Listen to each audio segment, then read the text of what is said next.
သမီးဒါဖြစ်တာလေ ချောင်းဆိုရတယ် 60ဘယ်လောက်ကြာရောသမီး တပတ်လောက်တော့ရှိပြီဆရာ ဟုတ်လားတပတ်လောက်တော့ရှိပြီ ဒါနားမှာမူကနဲ့ခေါင်းကြော်ရည်ဆိုတာအများအားမှနားတဲ့ဟာကုန်းဆုပ်ဆိုတာမထိုးစရာအများအားပြောမှာကအဲ့ကလေးမှာဆဲတာညာညာခုတ်ပြီလား ဟုတ်နားတဲ့ကိုဂုံးစုပြီးရေချိုးခိုင်းတာအမကြီးက ဟုတ်တယ် ဩခေါင်းချော်ရင်နားတဲ့ဂုံးကိုရေစုပြီးချိုး စကားနားမှာကိုလေ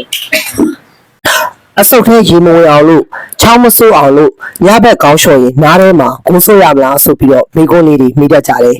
ဒါကဆရာငယ်ရလဲဆရာရဲ့အဖွားတွေကဒီလိုပဲညခေါင်းလျှော်ရင်နားထဲကိုကိုဆုပ်ပြီးရေချိုးခိုင်းပါတယ်စိတ်ပညာအရပြောရရင်ဒါလုံးဝမဟုတ်ပါဘူးနားနဲ့အဆုတ်နဲ့ဟာဓာတ်ရိုက်ဆက်သွယ်ထားတာလုံးဝမဟုတ်ပါဘူးဗျာအဆုတ်အေးတာအဆုတ်ရောင်တာတွေချောင်းဆိုးတာတွေကနားထဲရေဝင်လို့ဖြစ်တာမဟုတ်ပါဘူးခေါင်းလျှော်ပြီးစပင်းမချောက်ပဲအိတ်လိုက်တဲ့အခါမှာကိုယ့်ရဲ့ခန္ဓာကိုယ်ရဲ့ကိုယ်တမ်ပရေချာကရုတ်တရက်ကျသွားပါတယ်အဲ့ဒီအခါမှာကိုယ့်ရဲ့ကိုယ်ခံအားစနစ်အားနည်းသွားပြီးပတ်ဝန်းကျင်က virus တွေကနှာခေါင်းကနေမှပါးစပ်အဲ့ကနေမှအသက်ရှူလမ်းကြောင်းကိုဒုက္ခပေးတာဖြစ်ပါတယ်ဒါကြောင့်ကိုယ့်ရဲ့အိမ်မှာအဖိုးဖွားတွေကညပိုင်းမှာခေါင်းလျှော်တဲ့အခါဂိုးလုံးပေးရင်တော့ဒီဗီဒီယိုလေးကိုပြလိုက်ပါ